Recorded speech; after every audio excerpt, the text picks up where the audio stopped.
नाज़रीन, अब बात करूंगी मैं मकबूजा कश्मीर की, जहां 10 साल के बाद होने वाले रियासती इलेक्शन। सबसे अहम बात, कांग्रेस का रियासती मंशूर है जिसने बीजेपी और मोदी एंड कंपनी को गर्म तवे पर बिठा दिया है। अच्छा, तर्जुमान कांग्रेस ने कहा है कि कश्मीर ख्वाबों का कब्रिस्तान बन चुका है।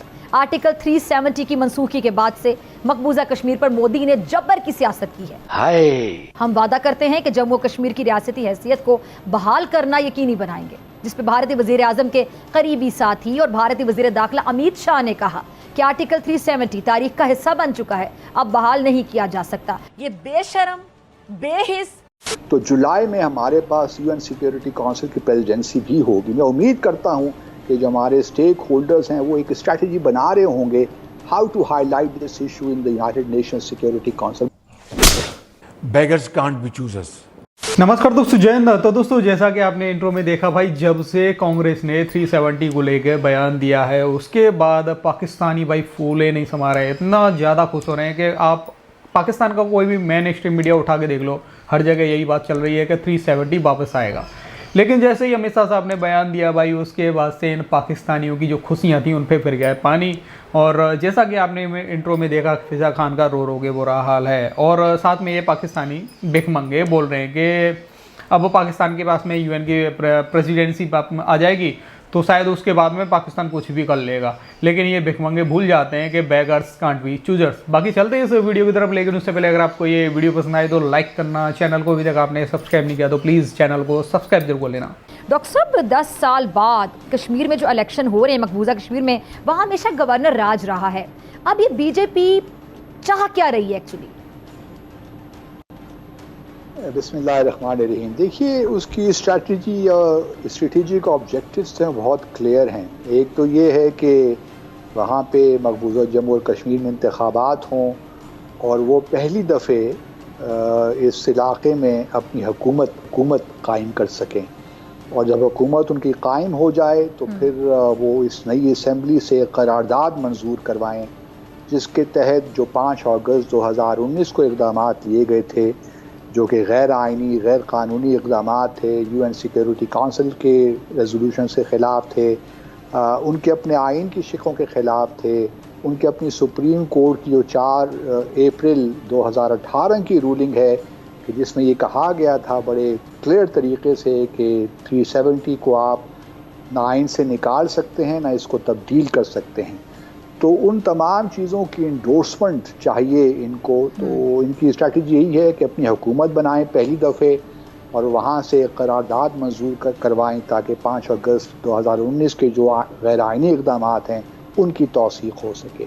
अब ये किस तरह अचीव करेंगे? इस वक्त मकबूजा जम्मू और कश्मीर को जो डिलिमिटेशन प्रोसेस हुआ है उसके बारे में बहुत सी मतलब कंट्रोवर्सीज़ हैं। लेकिन इस वक्त 90 सीटें हैं, जिसमें 43 जो हैं वो जम्मू रीजन की हैं और 47 जो हैं वो कश्मीर वैली की हैं।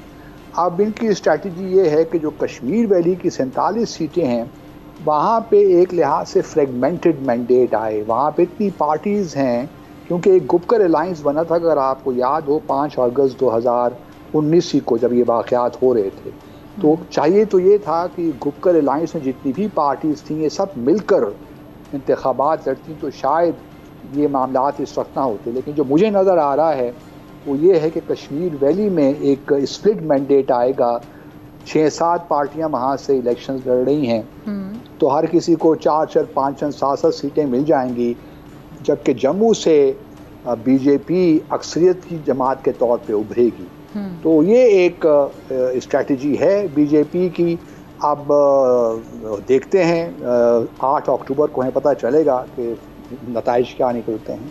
अच्छा सर, ये जो अमित शाह हैं उनकी गुफ्तगू आपने सुनी होगी, अक्सर वो बड़े कड़वे बयानात देते हैं, जहर उगलते बयानात कह दूं तो गलत नहीं होगा, पाकिस्तान के हवाले से भी और कश्मीर पे भी। जिस तरह ये लोग काबिज़ हैं, सबको पता है, आर्टिकल 370 के हवाले से भी उन्होंने गुफ्तगू की। उन्होंने कहा जी आर्टिकल 370 जो है अब ये तारीख का हिस्सा बन गया है और अब ये बहाल नहीं जा सकता।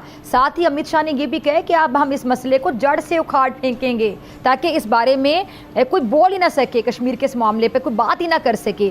सर, ये बॉडी लैंग्वेज और ये इस तरह का अंदाज क्या समझ आती है आपको? देखिए, इट पेज ऑफ।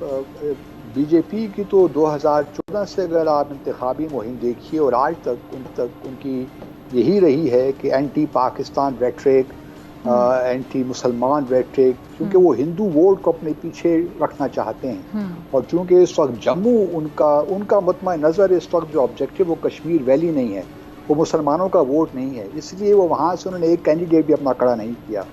उनका सारा जो फोकस इस वक्त जम्मू रीजन में है, ताकि जो हिंदू है वो उनको वोट दे, क्योंकि वही ज़मानत है इस बात की कि बीजेपी को अक्सरियत मिले इस रीजन में।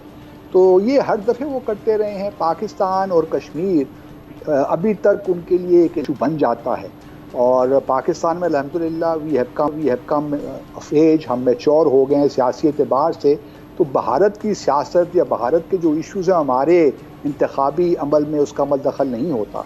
लेकिन भारत में ये अभी तक है कि अगर आप एंटी पाकिस्तान पोजीशन लेंगे, एंटी मुस्लिम पोजीशन लेंगे, तो उसमें आपको इंतखाबी तौर पे कामयाबियां मिल जाती हैं, जो बीजेपी कुछ अरसे से कर रहा है, काफ़ी अरसे से कर रहा है। ठीक है डॉक्टर साहब, लास्ट में एक मिनट है, मैं आपका कमेंट लेना चाहूँगी। इस पर हम अक्सर बात भी करते हैं कि यूएन में ये मामला जब गया था तो ये लोग खुद लेकर गए थे, सबको याद है, और यूएन की रेजोल्यूशंस भी हैं।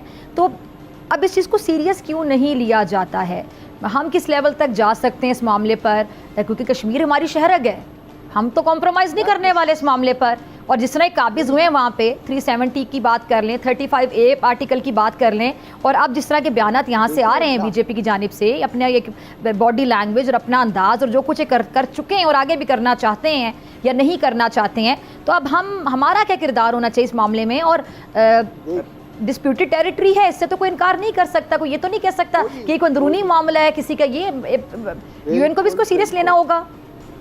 देखिए, ना हम मान सकते हैं ना कश्मीरी मान सकते हैं। ये कश्मीरी ज़्यादा रेलेवेंट है, और कश्मीरियों ने बार बार ये बताया है कि वो जो गासिबाना कब्ज़ा है भारत का उसको तस्लीम नहीं करेंगे। अब हम 1 जनवरी से Pakistan United Nations Security council का 2 साल के लिए मेंबर बनने जा रहा है।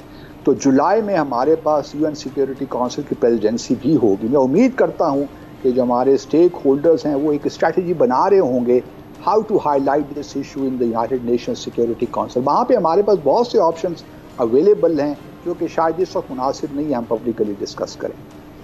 ठीक है, यानी यूएन सिक्योरिटी काउंसिल से आपको अच्छी, मैं आपकी बात से कंक्लूड कर सकूं, हमने कोई सही प्लानिंग बनाई, प्लान ऑफ एक्शन बनाया, तो हम बहुत कुछ अचीव कर सकते हैं मेरे ख्याल। ठीक है जी, इंशाल्लाह हम बहुत कुछ अचीव कर सकते हैं अगर हम अच्छा प्लान बनाते हैं। तो देखा दोस्तों आपने, ये भिखमंगे यूएन में कुछ करने का सपना देख रहे हैं। हालांकि बेगर्स कांट बी चूजर्स, ये खुद ही बोलते हैं। और रही दूसरी बात, ये लोग बोल रहे हैं डिस्प्यूटेड टेरिटरी, वो कश्मीर नहीं है, भिखमंगो पीओके है, पीओके पे ही बात होगी जो भी बात होगी।